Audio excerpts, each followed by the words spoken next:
नमस्कार सारे अभ्यर्थी मित्रों, ग्रोथ माउंट एजुकेशन के इस यूट्यूब मंच ग्रोथ माउंट यूपीएससी पर मैं ध्रुव जानी आप सबका हार्दिक स्वागत करता हूं। आज इस विषय से श्रृंखला के एक और उपाख्यान के तहत एक और कानून का हमें अध्ययन करना है, कानून को समझना है, देखना है। जैसे आपको दृश्यमान इसका title the foreign exchange management act 1999 यानी कि विदेशी मुद्रा प्रबंधन अधिनियम 1999। देखिए, अगर भारतीय अर्थशास्त्र की, भारतीय अर्थतंत्र की बात करें तो लगभग हम पूरे अर्थतंत्र के इस अध्ययन को दो भागों में विभाजित कर सकते हैं, जिनमें एक रहेगा प्री 1991 इकोनॉमिक रिफॉर्म्स और एक रहेगा पोस्ट 1991 इकोनॉमिक रिफॉर्म्स, यानी कि 1991 के आर्थिक सुधार के पहले का भारतीय अर्थतंत्र व 1991 के आर्थिक सुधार के बाद का, उसके पश्चात का आर्थिक तंत्र, दोनों में काफी भिन्नता है। क्योंकि 1991 के इकोनॉमिक रिफॉर्म से ऑक्यूपेशनल जो पूरा का पूरा जो ढांचा था वो बदल गया, हमारी जो एम्प्लॉयमेंट पैटर्न थी वो बदल गई, जो नेशनल इनकम के जो सोर्सेस थे उसमें भारी बदलाव आया। तो कुल मिलाकर सारे के सारे लगभग सारे के सारे हम लोग कह सकते हैं कि जो मैक्रो इकोनॉमिक पैरामीटर्स थे उनमें भारी फेरफार आया। तो यहाँ इस 1991 के रिफॉर्म को एक माइलस्टोन के रूप में देखना, जब विशेष करके हम लोग अर्थशास्त्र की बात कर रहे हो, भारत के अर्थतंत्र की बात करो, तो वह एक अनिवार्य हो जाता है। यहाँ भी जिस भाग के तहत इस पुस्तिका के ऊपर पूरा का पूरा यह उपाख्यान या पूरी की पूरी यह श्रृंखला आधारित है, जो आपको मालूम है, अब जिस भाग के तहत हम लोग चल रहे हैं वो भाग 8वां है, जो कि यहाँ इकोनॉमी की जो है संबंध में जो कोई कानून है, जो कोई अधिनियम है, उनकी बात करता है, उनकी चर्चा करता है। तो यहाँ ये आज एक मुद्दा समझना हमारे लिए अनिवार्य है। इसके पूर्व के लेक्चर में, यानी कि लेक्चर 65 में, जब हम लोग prevention of money laundering act के बारे में बात कर रहे थे, तब हमने देखा था कि कैसे 1991 और 1991 के पहले का और उसके पश्चात का जो आर्थिक भारत है वो कैसा भिन्न है, मगर उसमें हमने बहुत ही संक्षिप्त में देखा था। मगर यहाँ इस पूरे उपाख्यान में मूल बात शुरू करने से पहले हम लोग उन चीज़ों को तपासेंगे। प्लस ये बात रही यूट्यूब चैनल की, वीडियोस की, मगर अगर चीज़ों को आपको पढ़ना है तो आप growthmounteducation.com हमारी वेबसाइट है, आप वहाँ विजिट कर सकते हैं, सारी चीज़ों को ब्लॉग स्वरूप में देख सकते हैं, वहाँ से पढ़ सकते हैं, साथ ही पीडीएफ भी डाउनलोड कर सकते हैं। प्लस आपकी अनुकूल भाषा में, चाहे आप हिंदी विद्यार्थी माध्यम के विद्यार्थी हो, चाहे आप अंग्रेजी माध्यम के विद्यार्थी हो, दोनों के लिए यहाँ अनुकूल भाषाओं में चीज़ें जो है वो उपलब्ध है। तो आप आज ही हमारी वेबसाइट विजिट कीजिए, हमारे साथ रजिस्टर कीजिए, आप लॉगिन कर सकते हैं और लॉगिन करके सारे संसाधन तक पहुंच सकते हैं। तो यही सारी चीज़ें थी। अब शुरू करेंगे आज की मूल बात। जैसे आपको मालूम है कि यह पुस्तिका के ऊपर आज जो है पूरी हमारी यह श्रृंखला चल रही है, साथ ही यह हमारा 75वां वर्ष चल रहा है आज़ादी का, हमारी स्वाधीनता का। तो यह सारे कानून, जिन कानूनों ने आज के भारत के निर्माण में बहुत ही अहम भूमिका निभाई हो, वो हम सारे कानून, यह पूरी श्रृंखला इस अमृत महोत्सव को समर्पित करते हैं। अब हमें चीज़ों को समझना है, जिनमें सबसे प्रथम एक स्टैटिक माहिती जो है हम लोग देख लेंगे कि 1991 के पहले क्या हाल था, वाइल 1991 के पश्चात का क्या हाल था। इनफेमसली आपको सबको मालूम होगा कि एलपीजी यानी कि लिबरलाइजेशन, प्राइवेटाइजेशन और ग्लोबलाइजेशन जो है वो यहाँ हुए थे। और 1991 के रिफॉर्म्स यानी कि लिबरलाइजेशन, प्राइवेटाइजेशन और ग्लोबलाइजेशन के रिफॉर्म, मगर क्या फेरफार हुए इन सारी चीज़ों के लागू होने से, वो हमें यहाँ देखना है। तो सबसे प्रथम एक एक बिंदु देखते चलेंगे साइमल्टेनियसली।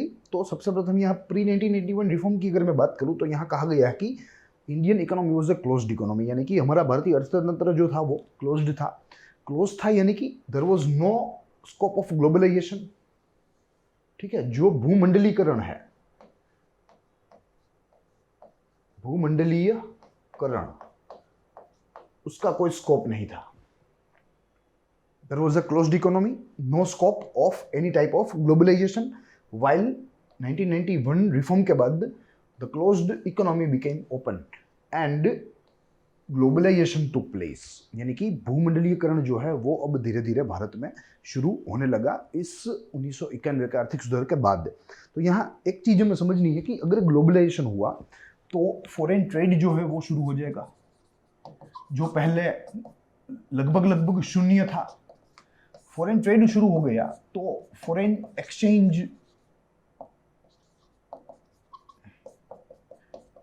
की बात आएगी, फॉरेन एक्सचेंज का प्रबंधन करना जरूरी हो जाएगा, जो आज दिन तक सरकार को करना जरूरी नहीं था, क्योंकि there was no open economy, it was a closed one. और भूमंडलीकरण का कोई स्थान नहीं था। मगर अब भूमंडलीकरण आ गया, foreign trade will flourish and this foreign trade will trigger the requirement for the management of foreign exchange, यानी कि यही विदेश व्यापार के तहत, यही विदेश व्यापार के द्वारा विदेशी मुद्रा के प्रबंधन की जरूरत जो है वो उत्पन्न होगी। तो ये बात रही प्रथम बिंदु की, जो कि ग्लोबलाइजेशन के साथ जुड़ा है। दूसरा बिंदु देखें तो वो लिबरलाइजेशन के साथ जुड़ा है। कहा गया है कि prior to 1991 reforms it was a regulating regime, यानी कि यह जो पूरा का पूरा एरा जो था वो विनियमन का था। विनियमन यानी कि government was having strong hands. अगर अर्थतंत्र की बात करें तो यहाँ सरकारी हाथ जो थे वो मजबूत थे। सरकार के द्वारा सारी चीज़ें जो है वो विनियमित की जाती थी, यानी कि रेगुलेट की जाती थी। जितना सरकार चाहे उतना ही जो है व्यापार हो सकता था, उतनी ही चीज़ें जो है वो स्थापित की जा सकती थी, इत्यादि चीज़ें। संक्षिप्त में देयर वाज नो लिबरलाइजेशन, यानी कि कोई उदारीकरण का तत्व मौजूद नहीं था। मगर रिफॉर्म्स के साथ उदारीकरण के तत्व भी हम लाए हमारे अर्थतंत्र में, जिनकी बदौलत लिबरल रिजाइम क्रिएटेड, यानी कि एक उदार समय जो है इसकी शुरुआत हुई हमारे अर्थतंत्र में। यानी कि अब लिबरलाइजेशन है तो रेगुलेटिंग एरा खत्म हुआ, लिबरलाइजेशन का एरा है तो मैनेजमेंट का एरा शुरू हुआ। इसीलिए यहाँ आज के इस अगर कानून की बात करें तो सरकार जो है, जो पहले फॉरेन एक्सचेंज को रेगुलेट करती थी, विनियमित करती थी, मगर अब उसने उसको रेगुलेशन से मुक्त कर दिया और वो मात्र और मात्र अब मैनेज करेगी। यानी कि पहले फॉरेन एक्सचेंज के रेगुलेशन के लिए फॉरेन एक्सचेंज रेगुलेशन एक्ट था, which was shortly known as FERA, which was inducted इन 1973। मगर अब रिफॉर्म के बाद अर्थतंत्र, उसका स्वरूप जो है वो बदल गया, उसका स्वभाव बदल गया है। जो उदारीकरण पहले नहीं था वो अब है। तो यहाँ अब विनियमन की जरूरत नहीं है, मगर जो वास्तविक जरूरत है वो अब प्रबंधन की है, मात्र और मात्र एक सुपरविजन की है, एक देखरेख की है। तो यहाँ अब सरकार ने फेरा में से फेमा में ट्रांसफर किया। अपना जो सुपरविजनी पावर जो है वो पहले रेगुलेटिंग जो है होता था, वो अब मैनेजमेंट वाला आ गया कि आप लोग करो, हम मात्र और मात्र इसे मैनेज करेंगे। यहाँ रेगुलेट में सरकार जिसे बोले उनके द्वारा ही किया जा सकता था। तो ये दोनों का फंडामेंटल डिफरेंस है। तो यहाँ अब लिबरलाइजेशन के साथ मैनेजमेंट का एक युग शुरू हो गया। ये दूसरा मुद्दा रहा। तीसरा मुद्दा पब्लिक सेक्टर रहा, नो प्राइवेटाइजेशन। यस, लगभग 100% जो भारत के क्षेत्र थे, उपक्षेत्र थे, आर्थिक दृष्टि से देखें तो वो सारे के सारे सार्वजनिक थे। यानी कि the whole scenario was single handedly managed by government, यानी कि there was a centralisation. Hindi में इसे बताए तो इसे केंद्रीयकरण कहते हैं, केंद्रीयकरण। So this was the scenario. There was no scope for privatization, but after reforms स्वभाव बदला, प्राइवेट सेक्टर एरा जो है वो शुरू हुआ। सरकार ने लगभग सारे क्षेत्र, 5 या 6 क्षेत्रों को छोड़ के सारे क्षेत्र जो है वे निजीकरण के लिए खोल दिए, यानी कि प्राइवेटाइजेशन के लिए खोल दिए। Private players can enter in that particular sector और सब सेक्टर। तो यहाँ से अब प्राइवेटाइजेशन की शुरुआत हो गई। ठीक है, अब इन सबको मिला के अगर देखिए तो प्राइवेटाइजेशन की शुरुआत हो गई। अब ऐसा कुछ व्यापार है, ऐसा कुछ व्यवसाय है, वाणिज्य है जो विदेश के साथ जुड़े हुए हैं। अब उनमें प्राइवेट प्लेयर्स आने लगे, वे लोग डील करने लगे, व्यवसाय करने लगे ग्लोबलाइजेशन की बदौलत। तो फॉरेन ट्रेड जो है वो उत्पन्न होना शुरू हुआ, फॉरेन एक्सचेंज जो है वो आना शुरू हुआ, जिसको यहाँ अब मैनेज किया जा रहा है मात्र और मात्र इस रिफॉर्म्स के पश्चात। तो यही फंडामेंटल्स हमें देखने हैं। यही फंडामेंटली अगर डिफरेंस अगर हम बताएं, फंडामेंटल कंपेयर करें हमारी इकोनॉमी को भारत की प्री एंड पोस्ट 1991 रिफॉर्म्स, तो यही चीज़ें जो है वो हम लोग सीख सकते हैं, यहाँ से हम लोग समझ सकते हैं। तो ये बात रही, और इसीलिए सरकार अब मैनेजमेंट के रास्ते पर आगे चल गई है, जिसके तहत हमें यह कानून आज देखना है, जिसकी शुरुआत इंट्रोडक्शन से होगी। 4-5 बिंदु देखने हैं, माइंड मैप की मदद से ही चीज़ों को देखते चलेंगे, जिनमें सबसे प्रथम बिंदु कहता है कि foreign exchange management act 1991 was legislated to consolidate and amend the law relating to foreign exchange in India. Yes, इसका एकमात्र उद्देश्य था कि फॉरेन एक्सचेंज यानी कि विदेशी मुद्रा संबंधी जो कोई कानून है, जो कोई नियम है, जो रेगुलेशंस है, जो नोटिफिकेशंस है, इन सारी चीज़ों को एक करके सम्मिलित करके एक अच्छा प्रबंधन करने वाला कानून बनाया जाए। तो ये इसका मूलभूत उद्देश्य रहा। दूसरे बिंदु में कहा गया है कि दिस एक्ट रिप्लेस्ड, यानी कि इस कानून ने किस कानून का स्थान लिया, तो वो नाम है फेरा का, जिसका जिक्र हमने किया। The entire regime transformed from regulatory to management, transformed from regulatory to supervisionary, rather it will be better. तो यहां ये चीजें हमें समझनी है। FERA खत्म हो गया, उसकी जगह ले ली फेमा ने। एक ही चीज का डिफरेंस है यहां, एक ही वर्ड का डिफरेंस है इनके नामों में, और यहां रेगुलेशन है और यहां ही मैनेजमेंट है। And that small difference changes a lot. यही एक छोटी सी तफावत जो है वो इस पूरे कानूनों के उद्देश्यों को तय करती है। तो यहाँ इसके जो है इस फेरफार से अगर हम आपको बताएं कि जो अर्थतंत्र में जो फेरफार आया वो बहुत ही बड़ा था, तो यही चीजें है फेमा रिप्लेस्ड फेरा। फिर उसके बाद देखें तो any violation respect to this act will be an civil offence. Yes, इस कानून संबंधी कोई भी वायोलेशन, इस कानून का उल्लंघन अपने आप में एक सिविल दावा या आप दीवानी दावा कह सकते हैं, दीवानी दावा बन जाएगा, और जिसके तहत प्रोसीडिंग्स जो है वो सिविल प्रोसीजर कोर्ट्स के तहत चलेगी। Then after this act came to replace the FERA, which was not updated with India's liberalization policy that came about in 1991.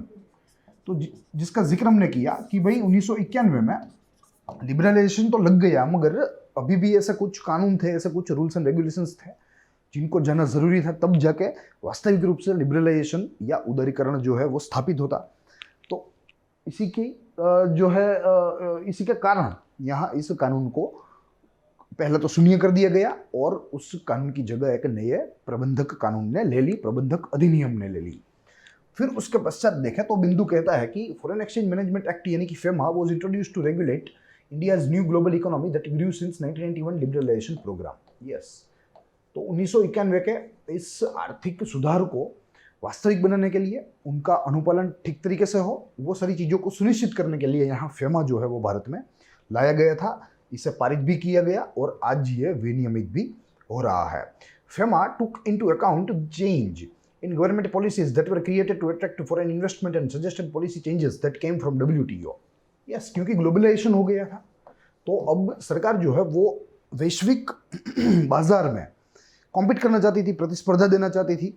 वैश्विक जो निवेश है, जो विदेशी निवेश है, उनको आकर्षित करने के लिए यहाँ काफ़ी सारे कानूनों में फेरबदल किए, जिनमें से यहाँ ये कानून का फेरबदल भी उनमें से ही एक है। ठीक है, तो यही चीज़ें जो है वो मैं यहाँ समझनी है, देखनी है। और साथ ही WTO जैसे ऐसे वैश्विक व्यापारी संगठन के द्वारा जो जो अनुशंसाएं मिल रही थी, उन सारी अनुशंसाओं को भी ध्यान में रखते हुए यहाँ फेरा का स्थान फेमा नाम के अधिनियम ने लिया, जो मात्र और मात्र प्रबंधन प्रवृत्ति के साथ ही जुड़ा हुआ था। FEMA enables the Reserve Bank of India to pass regulation and central government to pass rules relating to foreign exchange that are in accordance with the foreign trade policy of India. Yes, तो यहाँ FEMA जो है वो RBI को भी एक प्रकार की शक्ति प्रदान करता है, वहीं सेंट्रल गवर्नमेंट को यानी कि केंद्र सरकार को भी शक्ति प्रदान करता है, और फॉरेन एक्सचेंज रिलेटेड किसी भी प्रकार के रूल्स रेगुलेशंस बनाने के लिए which are in resilience with foreign trade policy of India, वो बनाने का जो दायित्व है या जो शक्ति है वो यह कानून के द्वारा आरबीआई में भी निहित है, आई एम सॉरी, और केंद्र सरकार यानी कि सेंट्रल गवर्नमेंट में भी निहित है। तो ये चीज़ें हमें यहाँ समझनी होगी। ये बात रही इसके इंट्रोडक्शन की। अब अगर बैकग्राउंड की बात करें तो समझेंगे कि कैसे यह कानून ने रूप लिया, जिनमें सबसे प्रथम बिंदु कहता है कि foreign exchange is an important part of any developing economies asset. Yes, कोई भी विकास की राह पर चलने वाला राष्ट्र हो, उनके लिए ये फॉरेन एक्सचेंज यानी कि विदेशी मुद्रा जो है वो बहुत ही महत्व की संपत्ति है। तो उसे उसका प्रबंधन अच्छी तरीके से हो, वो कोई भी ऐसे विकासशील राष्ट्र को समझना चाहिए और उसके प्रबंधन के लिए भी व्यवस्था करनी चाहिए, जैसे भारत ने यहाँ की है अपने इस कानून को लाकर।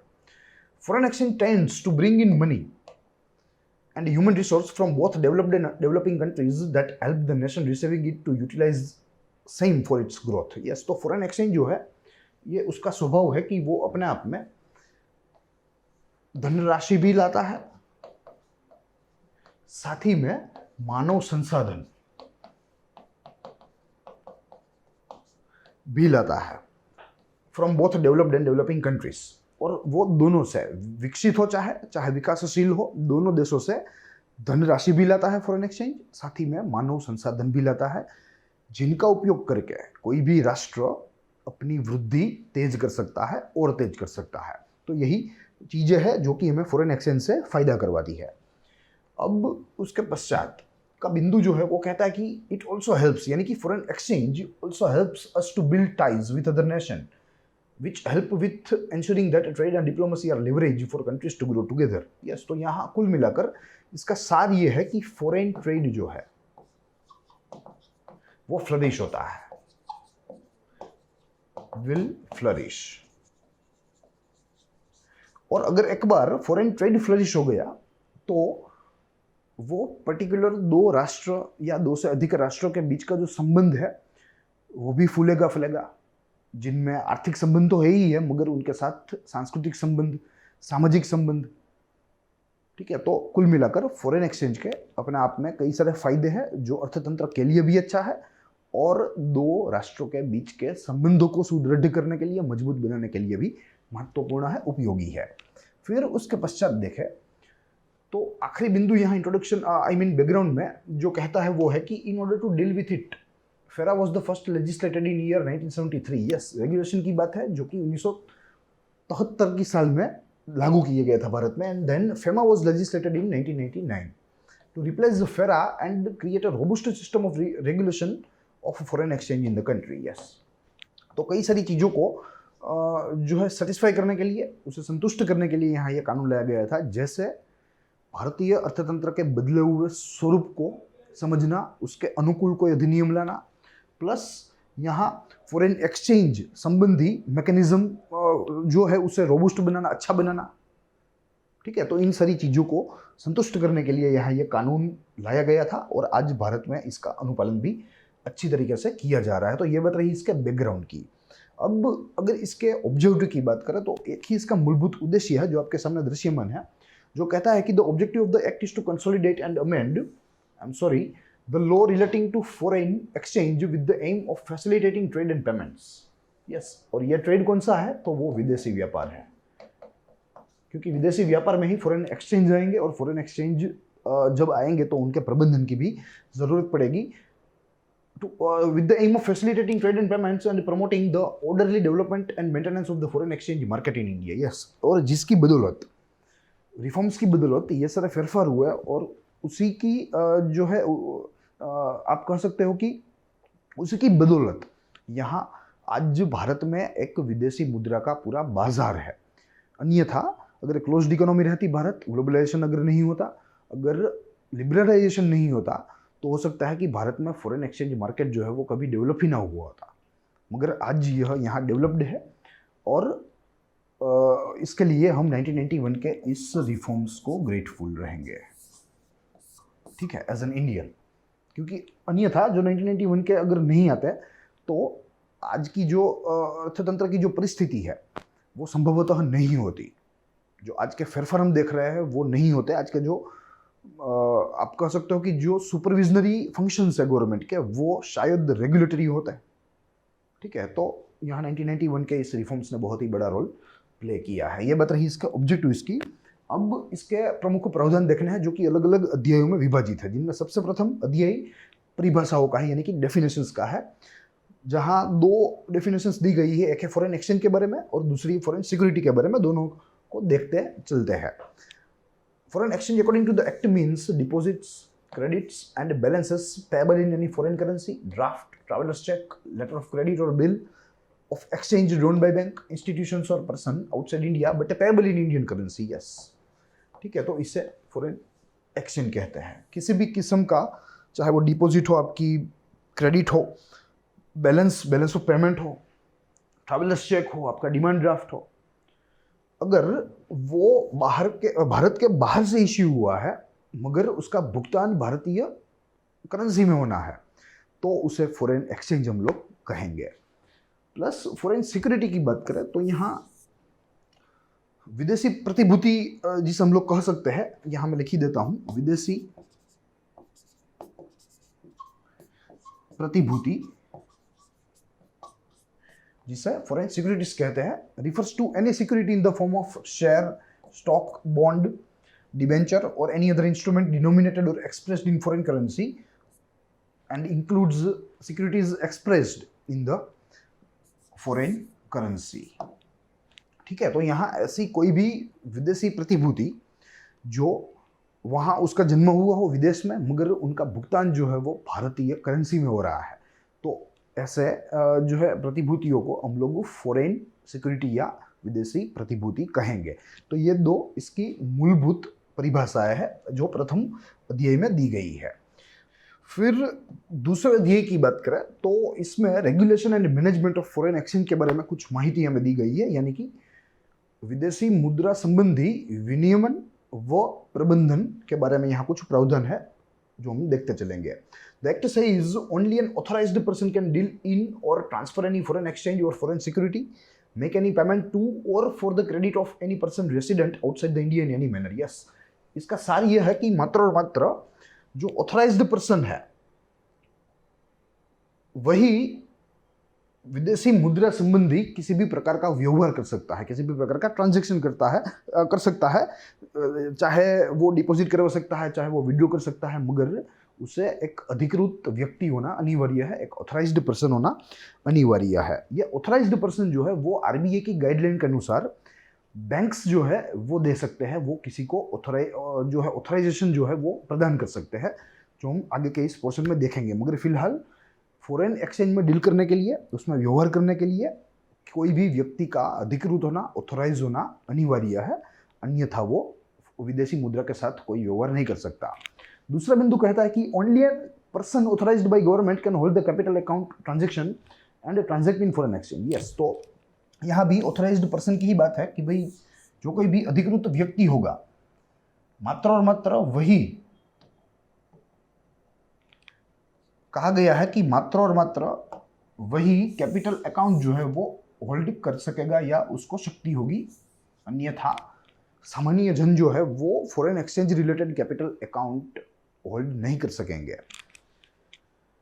The RBI and central government can specify who can hold the capital account. Yes, और ये शक्ति जो है वो यहाँ आरबीआई में निहित है, एक तो भारतीय केंद्रीय बैंक में और दूसरी भारतीय केंद्रीय सरकार में निहित है। ये दोनों के द्वारा किनके पास कैपिटल अकाउंट्स होंगे, किनके पास नहीं होंगे, किनके पास हो सकते हैं, वो सारी चीज़ें तय की जानी है। ये बात रही इसके प्रबंधन एवं इसके जो है विनियमन के बारे में। अब ऑथराइज्ड पर्सन, तो ये अधिकृत व्यक्ति जो है वो कौन होगा, कैसे होगा, किनके द्वारा नियमित होगा।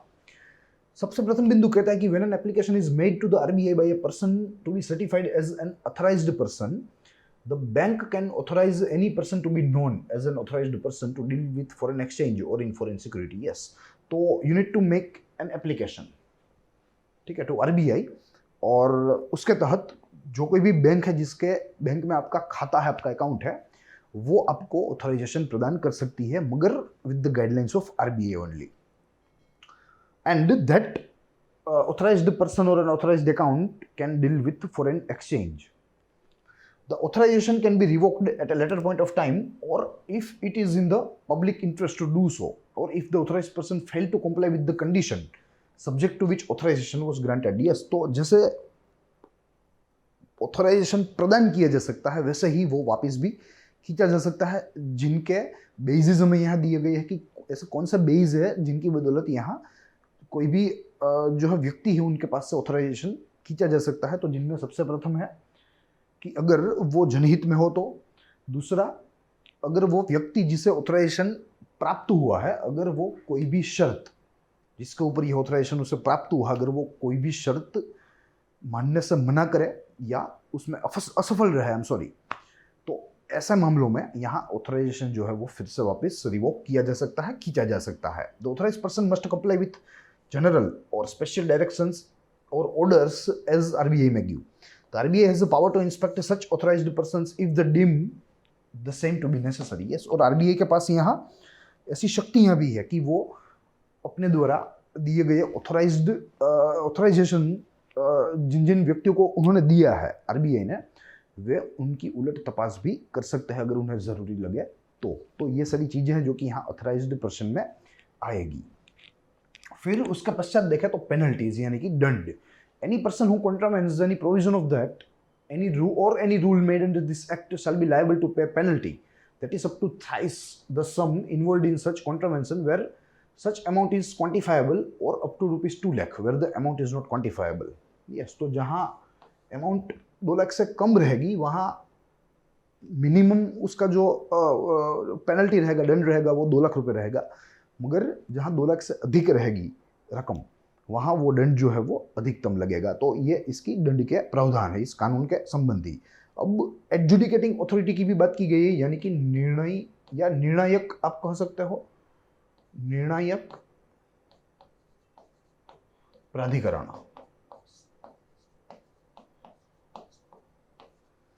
For the purpose of adjudication, the central government may, by an order published in the official gazette, appoint as many officers of the central government as it may think fit as adjudicating authority for holding an inquiry in the same manner prescribed, after giving the person alleged to have committed the contravention a reasonable opportunity of being heard for the purpose of imposing any penalty. Yes, तो यहाँ संक्षिप्त में केंद्र सरकार के पास यह ताकत है, यह शक्ति है कि वो adjudicating authority under this particular act establish कर सकते हैं। जितने अफसर वे चाहे उतने अफसर वे एस्टेब्लिश यहाँ कर सकते हैं। मात्र और मात्र भारतीय सरकार को अपने राजपत्र में एक आदेश जारी करना होता है और इस आदेश से यहाँ FEMA यानी कि foreign exchange management act FEMA अंतर्गत निर्णायक प्राधिकरण की स्थापना की जा सकती है। ये बहुत ही सरल सी बात है। This act also provides for setting up of an appellate tribunal. Yes, अगर कोई भी यहाँ एडजुडिकेटिंग अथॉरिटी से संतुष्ट नहीं है कोई भी पक्ष, तो वो अपनी अपील लेकर अपीलीय प्राधिकरण में भी जा सकते हैं, वहाँ अपनी बात रख सकते हैं। To which appeal can be sought against the adjudicating authority's decision. फिर उसके पश्चात देखें तो एनफोर्समेंट डायरेक्टोरेट यानी कि जिसे हम संक्षिप्त में ईडी के नाम से जानते हैं, the central government under this act should establish a directorate of enforcement with a director and such officers as it thinks fit to discharge the duty and responsibility under this act. यानी कि कोई भी संख्या जो है किसी भी प्राधिकरण की, किसी भी बॉडी की, वो यहाँ तय नहीं की गई है। वो बताया गया है कि वो सेंट्रल गवर्नमेंट के पास उसका डिस्क्रिशन है कि जितने चाहे वे व्यक्तियों की निमणूक यहाँ कर सकते हैं, वे व्यक्तियों की जो है भर्ती यहाँ कर सकते हैं, ऐसा यहाँ कहा गया है। The enforcement director has the power of search and seizure. Yes, because it's a strong department dealing with foreign exchange violations. तो यहाँ उनके पास जांच करने के जो है पर्याप्त जांच करने की पर्याप्त शक्तियाँ हैं, जिनमें शोध एवं जब्ती तक के जो है प्रावधान शामिल है। That it can take up during investigations of alleged violation under this act. तो ये इसकी एनफोर्समेंट अथॉरिटी है। ट्रिब्यूनल जो हमने देखी वो एडजुडिकेटिंग थी, यहाँ निर्णय होता था। फिर अगर निर्णय में कोई असंतुष्टि रहे तो उसकी अपीलीय अथॉरिटी भी यहाँ है, मगर वो सारी चीज़ों का एनफोर्समेंट जो है वो यहाँ एनफोर्समेंट डायरेक्टर यानी कि ईडी के द्वारा किया जाता है। तो ये सारी चीज़ें थी जो कि हमें इसके मुख्य प्रावधानों में देखनी थी। अब हमारे पास यहाँ इसके संबंधी कुछ आलोचनात्मक बिंदु है, साथ ही में इसके कुछ महत्व की भी बातें हैं, दोनों को देखेंगे। सबसे प्रथम शुरू करेंगे क्रिटिसिज्म से यानी कि आलोचना से। पहला क्रिटिसिज्म जो कहता है कि the act has slowed down the procedure of accessing foreign exchange bye an individual. Yes, तो यह प्रोसीजर के या यह अधिनियम के तहत जो प्रक्रिया स्थापित की गई है, यह प्रक्रिया ने कोई भी आम आदमी की विदेशी मुद्रा तक पहुंच को धीमी कर दिया है। यह इसका पहला आलोचनात्मक मुद्दा है। दूसरा जो बिंदु है या मुद्दा है वो कहता है कि that foreign exchange management act is also criticised that it rules and regulations are changed too often for the growth to be market sustainable and stable. Yes, तो यहाँ ये स्मूथ भी नहीं है और इसमें अपडेट्स जो है वो बहुत ही तेजी से आते हैं, ज़्यादा आते हैं। तो इसका जो कार्यान्वयन है यानी कि जो इसका ऑपरेशनल है, ऑपरेटिबिलिटी आप कह सकते हैं,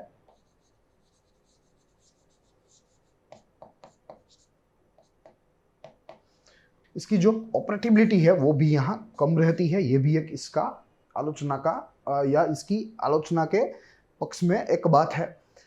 तो ये कुल 2 बिंदु है जो कि इसकी आलोचना के बारे में बात करते हैं। ऑन द कॉन्ट्ररी हमारे पास इसका महत्व की भी एक सूची है जिनमें 3 महत्व में देखने हैं। सबसे प्रथम कहता है कि foreign exchange management act is important legislation that facilitates orderly and regulated external trade and payments. Yes, तो ये एक महत्वपूर्ण अधिनियम है सबसे प्रथम तो। साथ ही it facilitates orderly and regulated external trade payments, यानी कि जो बाह्य व्यापार एवं भुगतान है इसे अच्छी तरीके से विनियमित करता है, इसे अच्छी तरीके से इसका जो है प्रबंधन करता है। तो ये अपने आप में महत्वपूर्ण अधिनियम है, पहला महत्व। दूसरा बिंदु कहता है act also helped India create a robust foreign exchange market within the country and continue to foster its development and progress. Yes, तो ये भी एक बहुत ही महत्वपूर्ण बात है कि फॉरेन एक्सचेंज मार्केट भारत में स्थापित गई, उसका उदय हुआ, वो भी यहाँ इस फेमा कानून को ही जो है आभारी है और उसकी बदौलत ही यहाँ रेगुलेशन में से मैनेजमेंट हो गया, तब जाके फॉरेन एक्सचेंज मार्केट जो है वो भारत में स्थापित की जा सकी। तो ये इसका दूसरा बिंदु है। तीसरा बिंदु जो कहता है कि act creates a clear, transparent and expedited process for increasing foreign exchanges in India, यानी कि यह पूरी प्रक्रिया को तेज बनाती है, गतिशील बनाती है और साथ ही में इसे स्वच्छ और पारदर्शी भी रखती है। तो ये कुल मिलाकर इसके महत्व की बात थी। तो ये इसका लेखा जोखा था, एक बाजू इसकी आलोचना थी, दूसरी बाजू इसके महत्व की बात थी। अब 3 बिंदु है जो कि अलग अलग दृष्टिकोण के हैं, इस कानून संबंधी है, जो हमें यहाँ देखने हैं, जो थोड़े हमारे परीक्षा संबंधी जरूरतों को परिपूर्ण करने के लिए भी महत्वपूर्ण रहेंगे, उपयोगी रहेंगे एवं एक सामान्य समझ को भी बनाए रखने के लिए महत्वपूर्ण रहेंगे। देखेंगे सबसे प्रथम, civil courts in the country do not have any jurisdiction to enter any suit और proceedings in respect to any matter which the adjudicating authority और appellate tribunal has the power to deal with. Yes, कहा गया है कि जिन मामलों के साथ इस अधिनियम के तहत जो एडजुडिकेटिंग अथॉरिटी है वो जुड़े हैं या वो मामला वहाँ चल रहा है या अपीलेट ट्रिब्यूनल में चल रहा है इस अधिनियम संबंधी, तो ऐसे मामलों को यहाँ भारत के कोई भी सिविल कोर्ट में लाया नहीं जा सकता। कोई भी सिविल कोर्ट की शक्ति नहीं रहेगी कि वो उन मामलों के ऊपर अपना जो है पक्ष रखे। तो यहाँ सिविल कोर्ट्स के पहले तो पावर जो है उन्हें कम कर दिया। हालांकि यहाँ जो ऑफेंस होता है वो सिविल ही होता है, मगर जो कार्य है, न्यायाधिकरण का कार्य है, वो एडजुडिकेटिंग अथॉरिटी एवं अपीलेट ट्रिब्यूनल को सौंपा गया है। और इसीलिए यहाँ सिविल कोर्ट के लिए, मेन स्ट्रीम सिविल कोर्ट के लिए फॉरेन एक्सचेंज संबंधी कोई भी मुद्दे जो है उनका काम यहाँ लगभग शून्य कर दिया है, ताकि मेन स्ट्रीम जुडिशियरी अन्य मुद्दों पर अपना फोकस कर सके। This ensures specialized and speedy mechanism for dealing with foreign exchange cases that do not rely on civil court. Violating of the FEMA by companies, if the offending actor in a foreign exchange case is a company, then every person who was in charge of the company during the commission of the violation can be held to be responsible for the illegal conduct of the company. Yes, अगर इस कानून के तहत कोई भी company दोषी पाया जाए, व्यक्तिगत जो दोषी होंगे उनके लिए तो सजा का प्रावधान है, मगर यहाँ अगर कोई कंपनी इस कानून के प्रावधानों को उल्लंघन करते जो है साबित हुए या साबित हो जाए, तो इन दैट केस जो कंपनी के इंचार्ज रहेंगे इस पीरियड के दरमियान, वायोलेटिव पीरियड के दरमियान, जब कंपनी उल्लंघन कर रही है, तब जो कोई भी इस कंपनी के इंचार्ज रहेंगे उनमें से किसी को भी इस कानून के तहत दोषी पाया जाएगा, दोषी ठहराया जाएगा। तो ये प्रावधान यहाँ इस कानून में है और यही प्रावधान इस कानून को और मजबूती प्रदान करता है। और तीसरा मुद्दा जो कहता है कि डेथ और insolvency of a person violating FEMA law, if any person dies or becomes insolvent after having committed a violation under FEMA, the obligation and liability shall not cease because of the death of the insolvent or of the person liable, and it will devolve on the legal representative of such persons or the official assignee of such person. Yes, कहा गया है कि जो दायित्व है कोई भी अपराधी का, वो उसके मर जाने से या उसके दिवाला होने से खत्म नहीं हो जाएगा, मगर in that case if a person dies or become insolvent who has violated the provisions of this act, then the official assignee of that person or the official legal representative of that person will be held liable, और उनके ऊपर मुकदमा चलेगा और उनको भरपाई जो है वो करनी पड़ेगी अगर नुकसान कोई साबित हो जाए तो कुल मिलाकर यह 3 ऐसे बिंदु है जिन्होंने आज के इस फेमा कानून को और मजबूत बनाया है। साथ ही में इसके कार्यान्वयन में भी बाधा उत्पन्न न हो ऐसा एक मैकेनिज्म या ऐसा एक पारिस्थितिक तंत्र तैयार किया है। तो यही सारी चीज़ें थी जो कि आज हमें इस उपाख्यान की मदद से इस ग्रोथ माउंट यूपीएससी के यूट्यूब मंच पर देखनी थी। I hope you enjoyed the lecture. हम लोग मिलेंगे अगले उपाख्यान में इसी श्रृंखला के एक और कानून के साथ, ऐसे ही महत्वपूर्ण कानून के साथ, ऐसे ही उपयोगी माहितियों के साथ। तो तब तक के लिए दीजिए इजाजत। देखते रहिए ग्रोथ माउंट यूपीएससी। साथ ही हमारे चैनल को लाइक शेयर सब्सक्राइब करना ना भूलें। ज़्यादा से ज़्यादा हमारे चैनल को शेयर कीजिए, हमारे वीडियोस को लाइक कीजिए। प्लस growthmounteducation.com हमारी वेबसाइट विजिट कीजिए, वो आपको प्रबुद्ध करने में उपयोगी साबित होंगी।